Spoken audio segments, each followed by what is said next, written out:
spoiled half-sister wanted to show up in a wedding dress to my engagement party, so I changed the party theme so she would fit right in. My half-sister Heather and I never really got along. It doesn't help that Heather's mom hates me and my mom. She has always tried to one-up me. She thinks she is better than me and tells all our cousins that I am insecure because my dad chose their family over my mom and me. She never fails to make all my life events all about her, like my graduation party where she announced that she was accepted into a prestigious university. Now my fiancé and I got engaged last month and had our engagement party this Saturday. We had planned it originally as a casual formal event. Nice dresses, but not I am going to the Met Gala ball nice. More like we are going to a good restaurant nice. Anyway, my cousin hits me up saying she has to show me something. It was the picture of the dress Heather was gonna wear. This dress. Jesus Christ. It can only be described as opulent. It was long and white, strapless with sewn in crystals and golden accents. I'm pretty sure it's a wedding dress, but I can't be 100%. This made me really mad. I started texting people telling them that there had been a change of plans.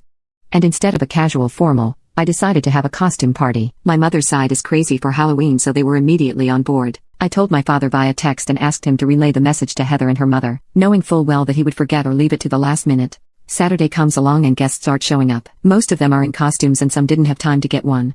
We just provided them with fun hats and cheap wigs. My fiancé was dressed as Bubbles and I was dressed as Mojo Jojo. Heather, my dad, and her mother came like 1 hour late. As soon as she noticed that everyone was either wearing elaborate costumes or weird accessories and she didn't stand out, she lost it. Especially when my fiancé came along and told her that her bride dress looked amazing for a cheap costume. She left crying and her mother and my father told me that I was being childish and I could have told Heather myself and not have tasked my father. Update: my father tried to pick me up at work, but I immediately walked past him like I didn't know him. So he walked next to me while I went to my car. While walking, he was trying to get me to apologize to Heather and her mom. He said that I should be the bigger person and that I know how both of them are. I just told him that he must be mistaken because my father is dead. He stopped and just stood there as I drove off. The next day, I got a cease and desist letter from my half-sister.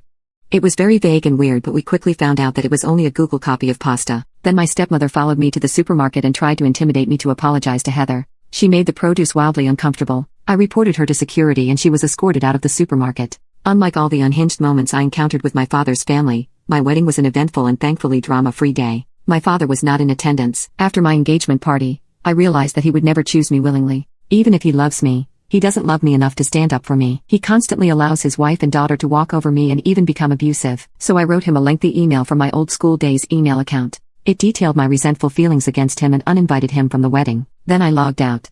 I also blocked him and his family from all access and I went cold turkey. Freezing even. I changed phone providers and deleted my social media accounts for a while. He did try to contact me through my mother. She said it was just upsetting, so I told her I did not want to know. I just cut him off.